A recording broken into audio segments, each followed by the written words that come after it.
Good morning, good afternoon, good evening. How are we all, wherever we are? Whatever time it is.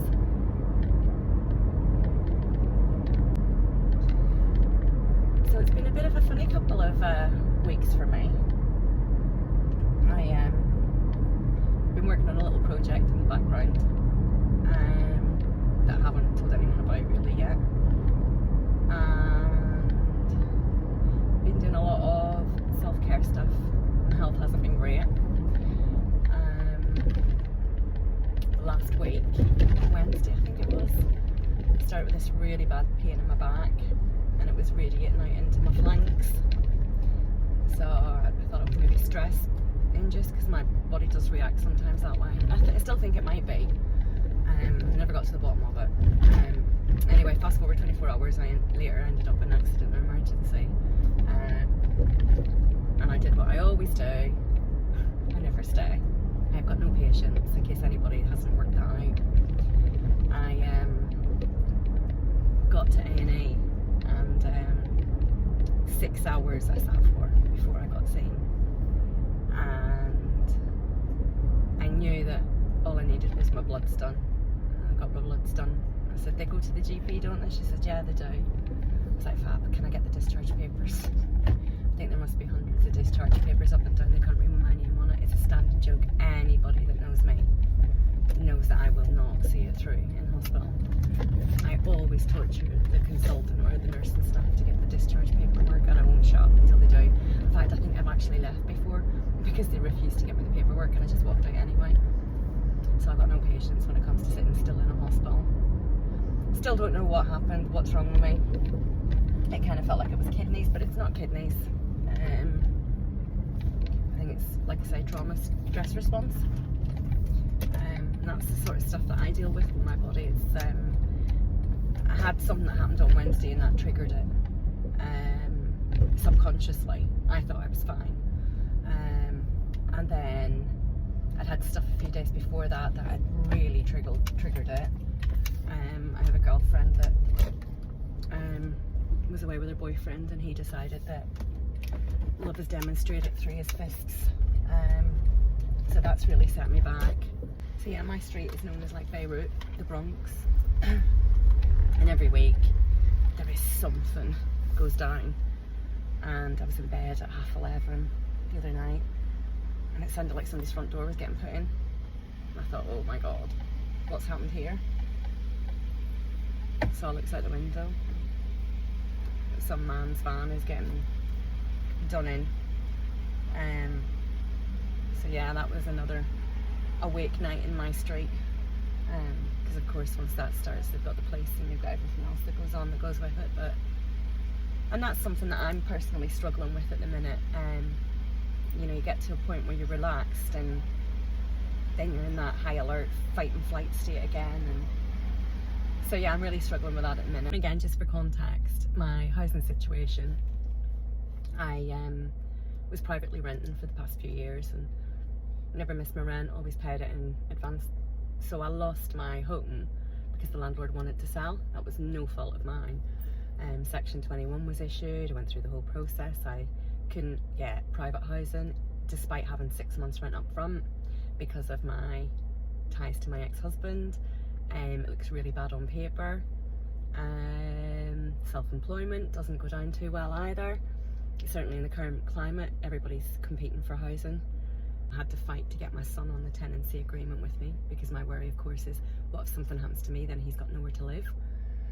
So I won that. But by that point, I'd obviously annoyed a few people. And the house that got put on, the rule is if you're like in first position in the queue, you have to take what comes up. And the house that came up that week was the house that nobody wants, basically. And it was just a coincidence that happened.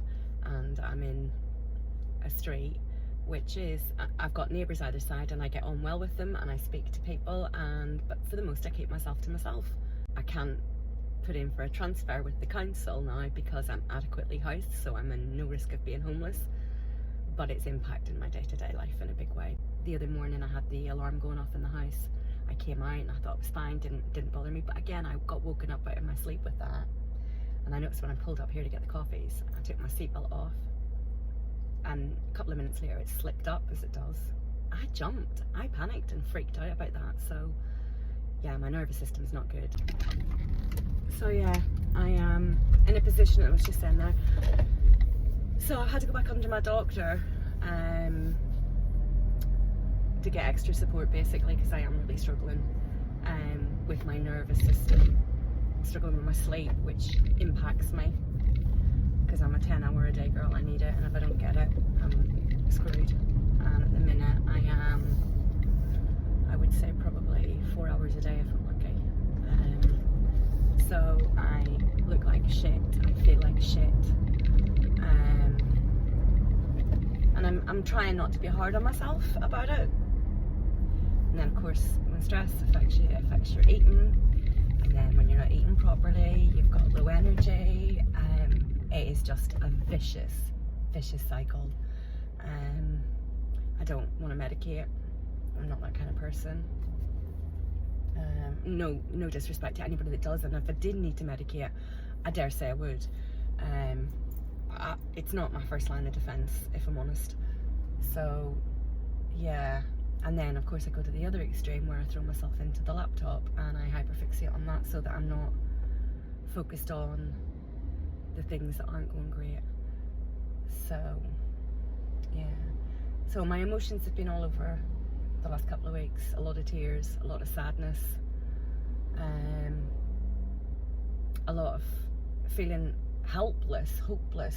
Not hopeless, I wouldn't say hopeless, that'd be the wrong word, but helpless, like there's not really a great deal I can do about things, because as something lands in my inbox, I'm dealing with it.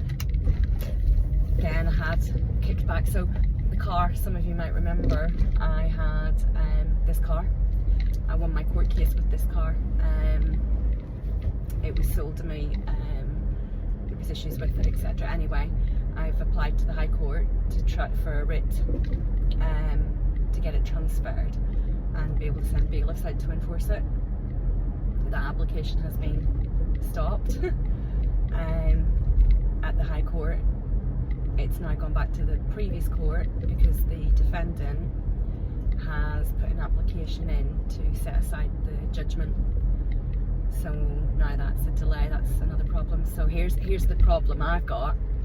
This car is due an MOT middle of July.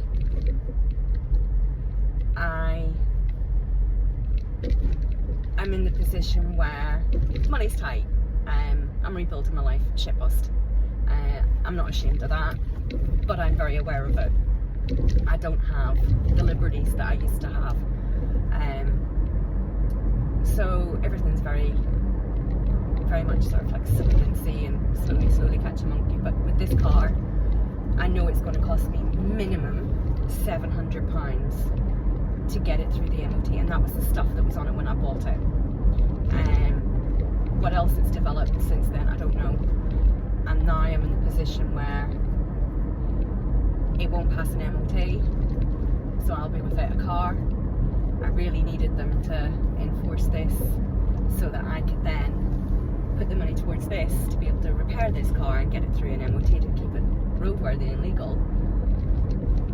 I've looked at other cars. You're looking at 1,500 quid for even little things like minis, courses, small cars. I need a big car.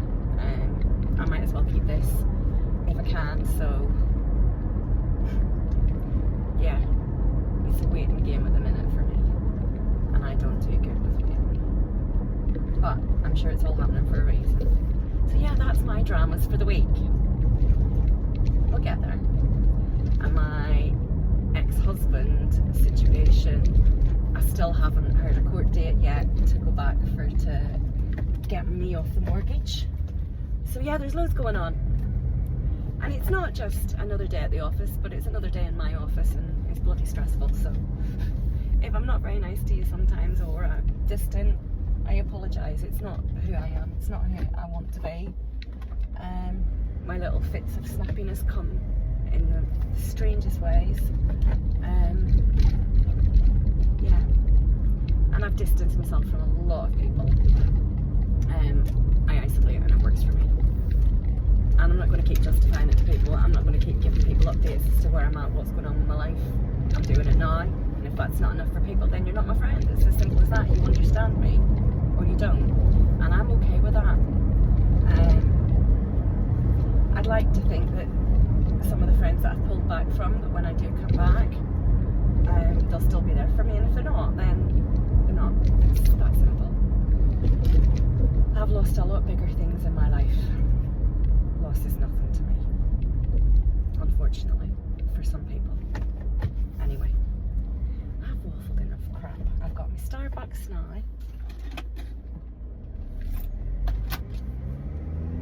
And I'm going to go see my dentist afterwards. Yeah, really good advert, isn't it? Anyway, love you all.